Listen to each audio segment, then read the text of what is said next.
Sexy Red has a gajillion followers. So when Sexy Red posts this, all kinds of stuff happens. It was posted for Martin Luther King Day, and there were so many things about this video that this clip that I didn't like. It's weird. Martin Luther King, if he were alive, would be in his 90s. He'd be like 95 or something like that, right? Sexy Red is in her 20s.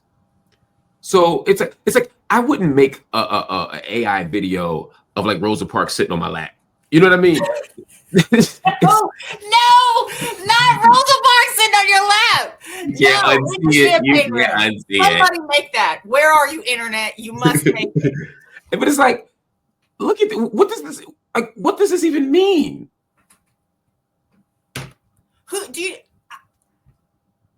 I don't know. I will say that to me, this like perfectly represents AI art. Yes, that's true. Confusing and done by the computers. Yes. It's mad weird, but it's also like every year for Martin Luther King's birthday, they got to put his face on like a club promo. It'll be like a strip club, like it's MLK night, and they have a picture of him with like chains. You know what I mean? It's weird, and it happens so much that I'm starting to. It's a thing, and I don't get what people are getting at. Why him? Like no one does that to Malcolm X, thank God. And I don't want them to do it to him either. But there's something about. Why do you think that is? What do you think the difference is? I think that King has been so sanitized that they make it like a kind of irreverent thing. Look at this one. Like it's absurd, right? It's absurd, and it's not like there's just one of them. Right? It's not like, oh, this is an outlier. Look at this one. It's like there's something about this that people like doing, and I don't understand it. I'll tell you one thing. I know who absolutely did not like it. That would be Bernice King, the Reverend Bernice King, the daughter of Martin Luther King Jr. She was not a fan of said video, I should say. So, and by the way, you talk about snitch tagging, because I usually hate snitch tagging. I think like if I ain't tag somebody, it's because I don't want them tagged. But some snitch tagging was due today. Some snitch tagging was necessary. They tagged Bernice King.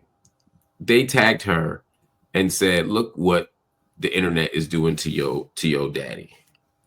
And I gotta say, I ain't mad at it. I wasn't mad at it this time. And Bernice King, to her credit, posted this. Again, she knew how to get in this, in the right moral kind of tone. She said, "This is intentionally distasteful, dishonoring, deplorable, and disrespectful to my family and my father, who is not here to respond himself." This is my favorite part, because he was assassinated for working for your civil and human rights and to end war and poverty. I mean, you talk about a guilt trip. I mean, how's she gonna show her face? Like, somebody's grandma's gonna smack her upside the head. Yo, dead ass, right? Like, that's just the way it's like, you're disrespecting my father. He can't speak for himself because he was assassinated working to get you free. Like, the fuck can you say to that? That is a mic drop. You can't really. You can't say nothing. And you shouldn't have to. So the reason says this post is unavailable under there is because Sexy Red did something I think that's honorable. She took it down. She did delete it. And she wrote here, you ain't wrong. Never meant to disrespect your family. My apologies. Just reposted something I saw that I thought was innocent. Three things. One, I hate celebrity grammar. Two, how could you think that this was innocent? What's innocent about this? It looks weird and creepy. God, the more you put it up, the more it creeps me out even more. Because it's like, did he pick her up for the dance? Like, is this like her dad? Is it like, are they Right. dating? They got explaining to do. And then third, like, why not just say, AI? Did they say Sexy Red dancing with Martin Luther King? Is that what they told the AI to do, and that's what it spit out? I'm so curious about what they actually put in. right? Like, what's the input to get that output? That's the question. But good for her. That's a great example to set for not doubling down on, you know, I'm looking at you, Nelly, and not doubling down on your mistakes, you know? Right. Right. And I wish you would have just said you're right as opposed to you ain't wrong. I hate that. But like, but you know what? She said my apologies, and she said she explained the context, and she just reposted it. I'm not mad at her. I was mad at her when she did it. I was like, yo, come on, stop disrespecting Dr. King. Stop disrespecting her. Hey, I have a question for you. How can people who want to continue to reclaim the legacy of Dr. King away from this sanitized, marketable MLK on a cup thing? I think, you know, part of it is reclaiming the revolutionary or radical, at least, legacy of King, right? So don't do a day of service. The King Day of service is crazy. You know, do a King Day of radical action.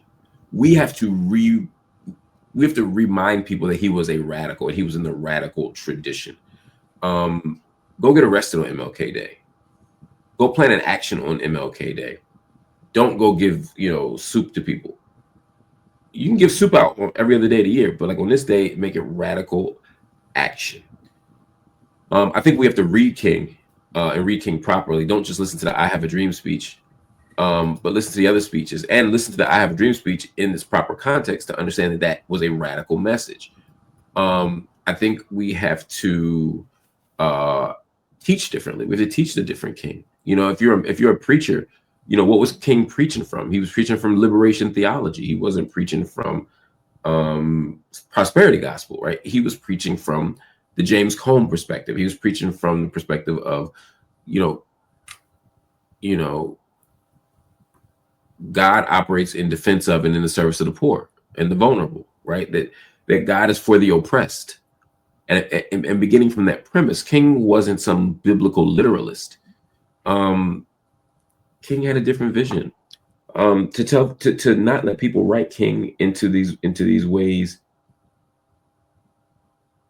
I'm sorry, I just got an update. My wife just sent me an update. She wrote a note. Bernice King wrote a whole note to Sexy Red on Instagram, and it says, "Thank you for your apology, which I sincerely accept. Please know that it was not my intention that you be denigrated. I value you as a human being. I hope you understand my concerns about the image. I know that my father has become a bit of a caricature, we're just talking about this, to the world, and that his image is often used with no regard to his family, his sacrificial work, or to the tragic, unjust way in which he died, a state-sanctioned assassination, excuse me.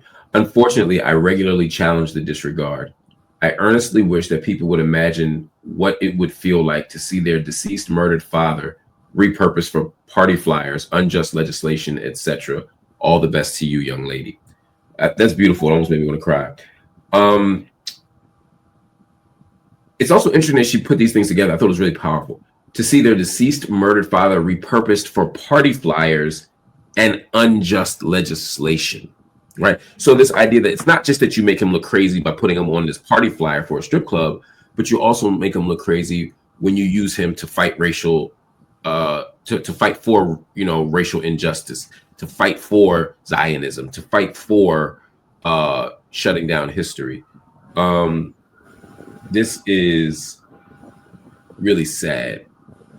And I can see why it would be heartbreaking for the daughter of Martin King, but also just remember, like, her father this is a real person with a real father, and the father was murdered, fighting for all of us.